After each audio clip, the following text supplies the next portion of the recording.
There are moments when the night sky feels alive, when it hums with secrets and shadows move in ways we cannot explain. Across the world, strange lights have appeared, hovering silent as if they are watching us or waiting. These are not just stories whispered by conspiracy theorists. They are accounts from soldiers, scientists, and ordinary people who witnessed the impossible. A forest in England where a mysterious craft left a cryptic message from the year 8100. A mountain in Wales that trembled under the weight of a blinding explosion. A desert in Nevada hiding the wreckage of a disk and the haunting presence of a being named JRod. And Roswell, the place where a single crash forced the entire world to look at the stars with new eyes. Are these visitors from distant galaxies, or are they fragments of our own future sent back to warn us?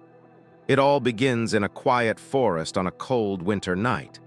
December 26, 1980, Rendlesham, England. The forest lay still, draped in a frozen hush. Each tree stood like a dark sentinel against the pale moonlight. Not even the wind moved. Airman John Burroughs was on routine security duty at a nearby U.S. Air Force base when an urgent call came through his radio. A possible aircraft had gone down near the East Gate. Burroughs, joined by Sergeant Jim Peniston, drove down a narrow road, their headlights cutting thin lines through the mist. Then they saw it, at first, just a distant glow among the trees. But as they approached, the light pulsed like a living thing, shifting colors, white, blue, and deep red, as if a prism had been set aflame. The air felt different here.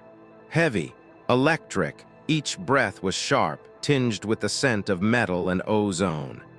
Their skin prickled, as if the entire forest had become charged with invisible energy. Pushing deeper into the woods, they saw it. Through the fog and branches emerged a shape unlike anything they had ever seen.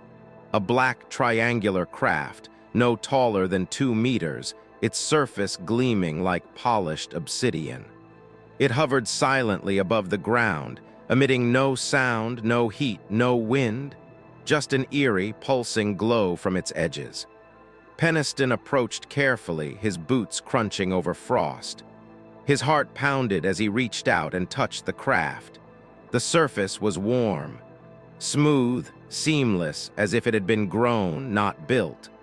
Along one side, strange glyphs were carved into the metal, symbols that looked like a mixture of ancient runes and futuristic circuitry. They glowed faintly under his fingertips, alive with some unknown energy. Then it happened.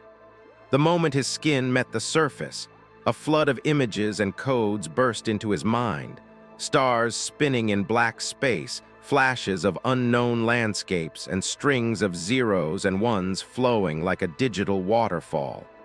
It was as if the craft was downloading information directly into his thoughts. Hours later, the craft was gone, vanished as suddenly as it had appeared, leaving no trace but a sense of something unfinished. The next morning, Peniston couldn't sleep. He sat down with a notebook, compelled by something he couldn't explain, and began writing, a long, unbroken sequence of binary code. Years later, when researchers decoded this binary sequence, a chilling message was revealed. Exploration of humanity, continuous for planetary advance, eyes of your eyes, origin year 8100. This was not a message from a distant star. It was a message from our own future. Could the craft they saw that night have been a time machine, sent by descendants of humanity to observe, or to warn us? 4 years before the strange lights haunted the forests of Rendlesham, another event shook the United Kingdom, this time in the quiet, remote mountains of Wales. January 23, 1974. The night was calm, with mist rolling over the Berwyn Mountains like ghostly rivers. The air was cold and sharp, carrying the scent of wet soil and pine. Inside a small farmhouse, 14-year-old Hugh Lloyd was sitting with his sisters, watching television, when the world suddenly erupted. There was a sound like thunder, Hugh recalls. Then the whole ground shook. It felt like the earth itself cracked open. Windows rattled violently. Plates fell from shelves. People ran into the streets in confusion. Then they saw it. A blinding light on the mountainside, so bright it seemed to turn night into day. It wasn't the flicker of a hunter's lamp or the glow of distant headlights. This light was alive, pulsing, changing color from white to orange, then to a deep, fiery red. Some said it hovered. Others said it throbbed as if something was burning, but no smoke rose into the sky. Authorities moved quickly to explain. It was just an earthquake, they claimed, paired with hunters using lamps to chase foxes. But the villagers knew better. They had lived there all their lives.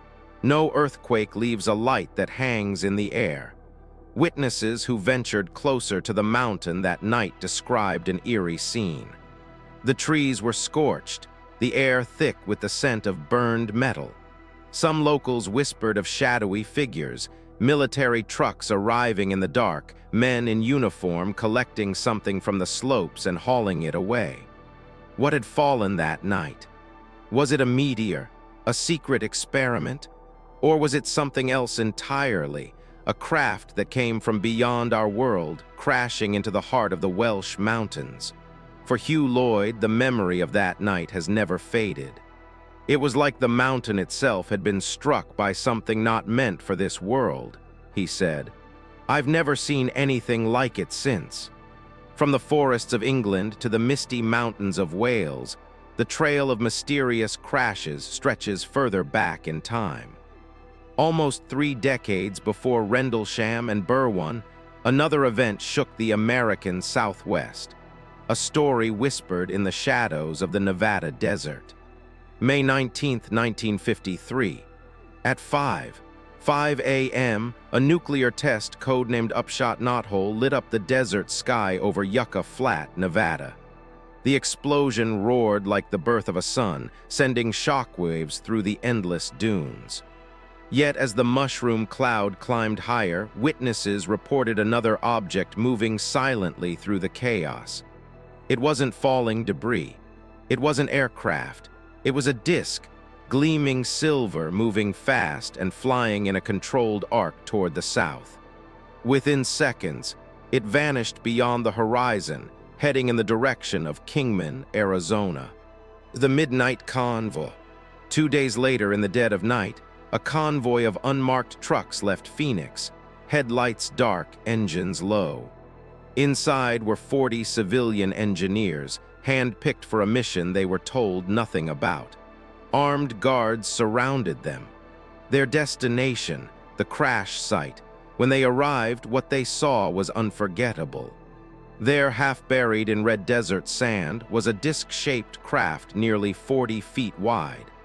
It was flawless, no burn marks, no dents. It looked as though it had simply landed and then failed to rise again. But the silence around it was heavier than the desert heat. The military police stood like statues, rifles in hand, as if guarding something sacred or dangerous.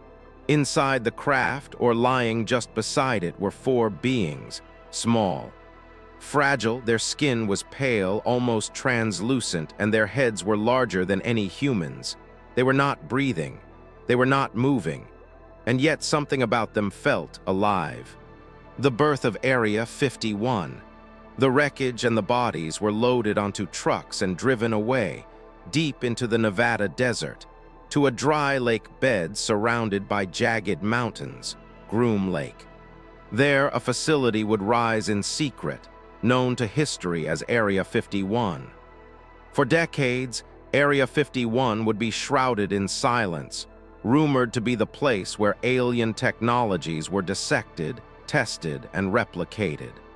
But one story stands above all others, the story of JRod. The being called JRod. According to insiders, one of the beings survived. He was not hostile. He did not speak our language. But he could communicate through a strange, almost telepathic mimicry of human speech.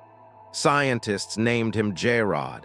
Captain Bill Uhouse, a former Navy pilot, would later claim. He would listen. He would try to repeat our words like a parrot learning to speak.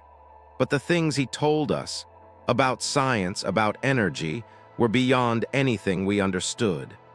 Another whistleblower, Dan Barish, said he worked with JRod for years as a microbiologist. He claimed to have studied JRod's biology, discovering something extraordinary. JRod wasn't entirely alien. He was human, but evolved, changed by time and possibly by catastrophe. The idea was terrifying and awe-inspiring at once. Was JRod a traveler from the far future, a descendant of humanity, sent back in time to guide us or to fix something we cannot yet see? From Rendlesham's binary codes to Berwyn's blinding light and now Kingman's mysterious crash, a single thread weaves through these events. The visitors may not be strangers from the stars. They may be us. Before the secret experiments of Area 51 and before the binary codes of Rendlesham, there was Roswell, the crash that ignited the modern UFO era. It is here, in the lonely deserts of New Mexico, that the mystery truly began. July 1947. The summer sun was merciless over the barren plains. The desert stretched endlessly, broken only by scattered shrubs and the creak of distant ranch windmills. After a violent thunderstorm one night, rancher Mac Brazel rode out across his land near Roswell. What he found was unlike anything he had ever seen. The ground was littered with strange metallic debris, shards that shimmered like liquid silver, thin as paper yet impossible to tear. Some pieces were curved, almost feather-light, but when struck, they rang like crystal.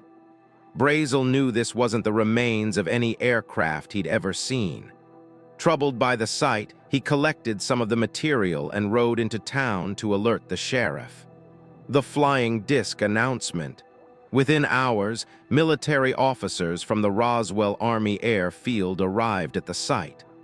Soldiers swept the area clean, gathering every fragment, every trace, and sealing them into wooden crates. Then the unthinkable happened. On July 8, 1947, the Roswell Daily Record ran the headline, "RAAF captures flying disc on ranch in Roswell region." The world erupted with speculation. Was this proof that we were not alone? The sudden cover-up. The very next day, the story changed. The military held a press conference showing a pile of torn balloon fabric and weather instruments. They claimed it was nothing more than a misidentified weather balloon.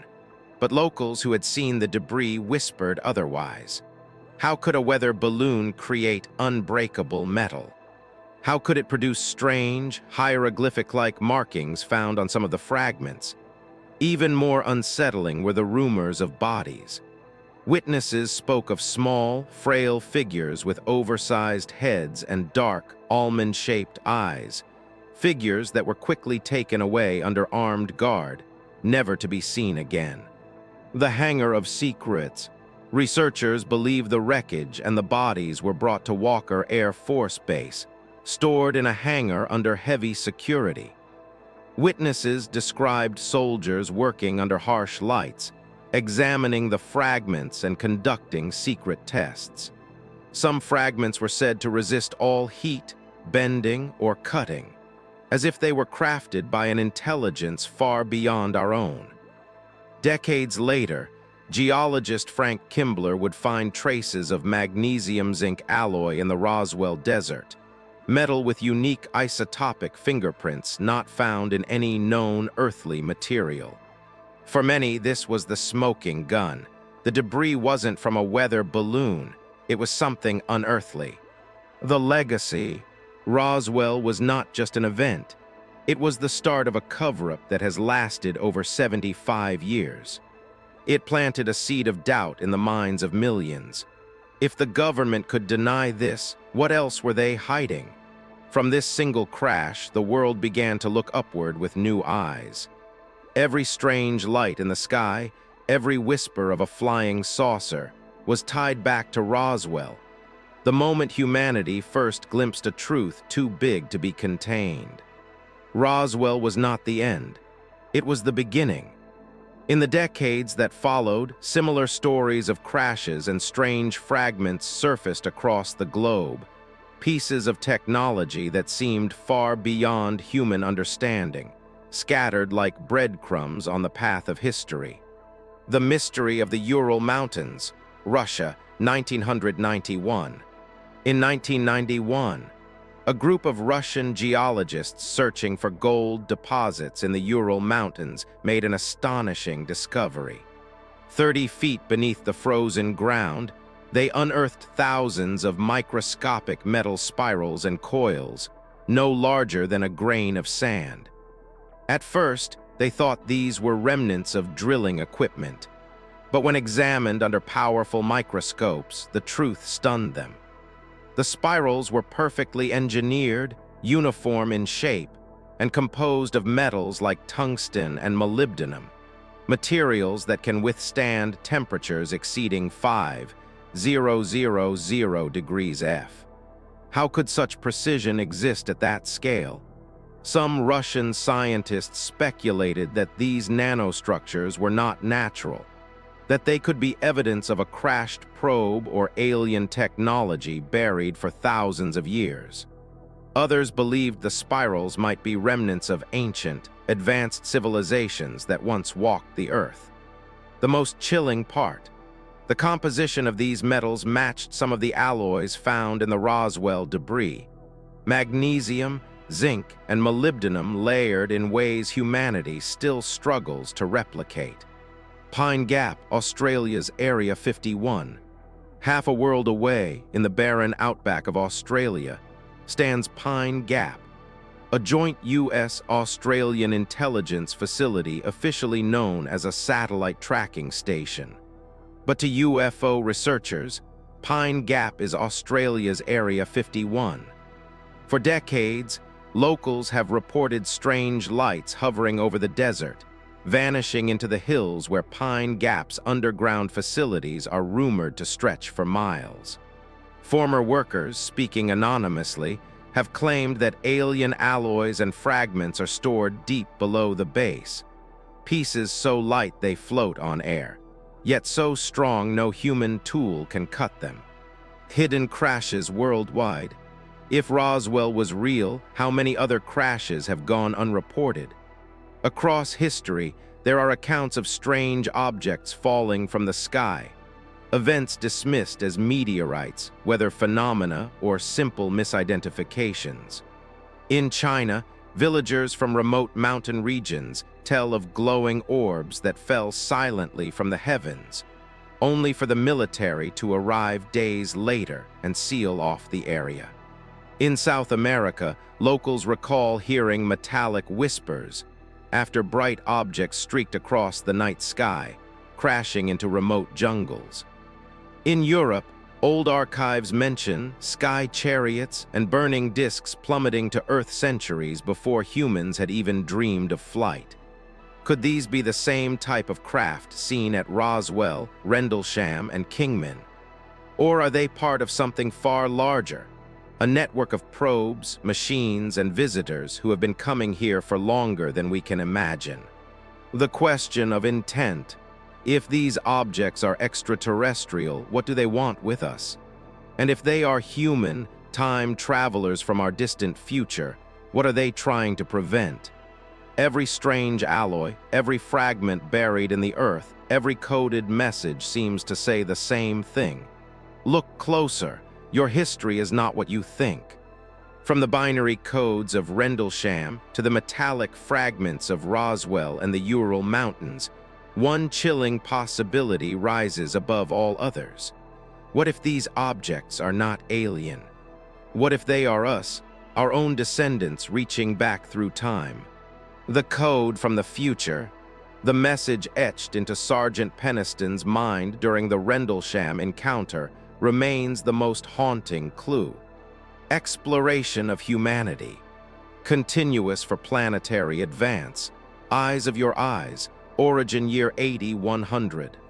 These words do not describe an alien civilization. They describe our own lineage, surviving thousands of years into the future, evolving into beings who now walk between timelines like we walk between rooms. Could the Greys, those small, pale figures with dark, unblinking eyes, be the final form of humanity? A version of us adapted to survive in worlds ravaged by time, radiation, and catastrophe.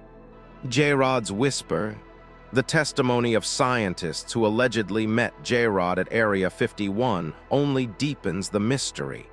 He did not come to invade, he came to guide. He shared knowledge, fragments of science that leap centuries beyond our current understanding. One insider claimed that JRod's mission was to correct a mistake, to alter a timeline that could lead to humanity's extinction. If that is true, then every UFO crash, every strange piece of metal left behind might not be an accident. It might be a message, a warning. The global pattern, from the Berwyn Mountains' blinding light to the spirals in the Ural Mountains, a single thread ties these mysteries together. These objects appear at moments of great tension, during nuclear tests, near military bases, during times when humanity is on the edge of discovery or destruction. Could these sightings be checkpoints? Moments when our future selves intervene, leaving traces for us to find. The thin veil of time. What if time is not linear, but a river with many branches, where the past and future constantly touch? Perhaps these crashes are not accidents, but deliberate insertions, breadcrumbs left by our descendants, so that we might avoid repeating the mistakes that shattered their timeline. Each strange alloy, each mysterious symbol is a whisper through the veil of time. Learn, evolve, survive. The final question. As night falls and the stars rise, the question echoes louder than ever. Are the lights in the sky visitors from distant galaxies or the echoes of humanity's own future? Are they watching us to study or to save us from what we are about to become? The sky holds the answer. And perhaps one day, when we are ready, the visitors will no longer need to hide. The sky above us is a canvas of secrets. Every light, every shadow, every silence might hold a story we've yet to uncover. From Rendlesham's coded message to Roswell's unearthly fragments, these mysteries remind us of one simple truth. The universe is far stranger than we can imagine. If tonight's journey has made you look at the stars differently, we'd love to hear your thoughts. What do you believe these encounters truly are? Visitors from other worlds or echoes of our own future? Share your ideas in the comments below. We read every single one. Your curiosity is what keeps us going. If you enjoyed this video, don't forget to give it a like, subscribe to X-Site, and hit the notification bell. Every click, every comment, every share helps us bring more of these untold stories to light. Thank you for watching, and remember, the next time you look up at the night sky, something might be looking back.